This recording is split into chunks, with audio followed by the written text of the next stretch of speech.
of them had actual access to a process where the tallying was taking place. And I can tell you none of them went there. And they only gave their statements to say we went to query the tallying process with the IBC after receiving the complaint from NASA. Okay. My name is Marty Duma from the BBC. Question for you. We appreciate that you say your informant to me. If this matter goes to court, and this lady is, are you aware that he or she may be requested for court? Obviously, if a court was to give evidence, I'm not a lawyer here, or demand evidence, there's a process there and our lawyers would handle that. Yeah, we want a bit of local media here. Yeah, okay, my name is Luka Nami from the Southern. Okay. There's this high concern of a full number of votes, now over 500,000. I don't know whether you have been able to verify what is affecting your country.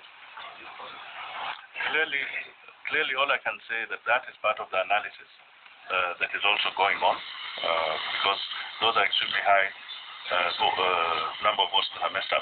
But we are also receiving all sorts of information of ballot boxes being found in different parts of the country with marked papers, and I think you're also privy to some of this information through the media. Okay, well, so finally. Well, some of you know from citizenship, okay, made a very specific demand. The IBC says that there will be making a declaration tomorrow by midday.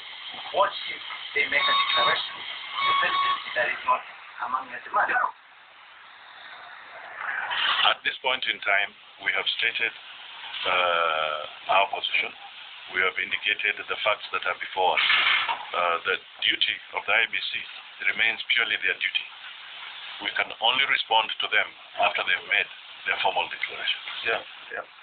Just one more thing I want to add. Something basically wrong has happened the way the IBC has handled the counting and transmission of the elections. Presidential elections in Kenya are held at the constituencies. If the IBC would have handled these elections in the manner provided under the Constitution and the Elections Act, the results from the polling stations are required to be transmitted to the constituencies, the 290 constituencies. And the Form 34A are supposed to accompany this transmission to the constituencies for verification.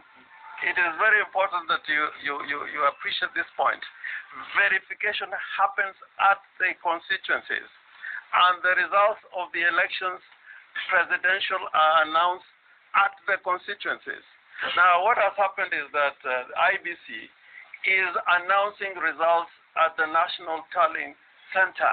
That is not what the Constitution says.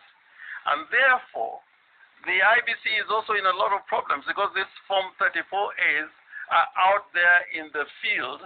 They are displaying results which are unverified and authenticated.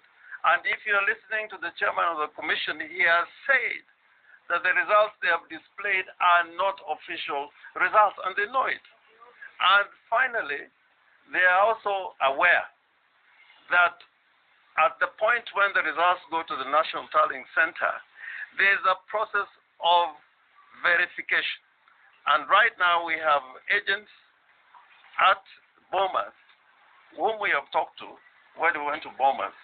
We have IT experts who are going through that process of verification. And by the way, the forms that have been received at Bomas, they are not the original forms largely. They are transmissions which, in accordance with the law, anything that is of electronic nature, the electronic evidence before you can even put it before a court of law, there is a process under the Evidence Act. And therefore, we are in a position where the IBC is doing things the other way around instead of allowing these results to be announced formally at the constituencies. And that's where the results should be coming from. And I hope that point is understood. I think we'll have one more.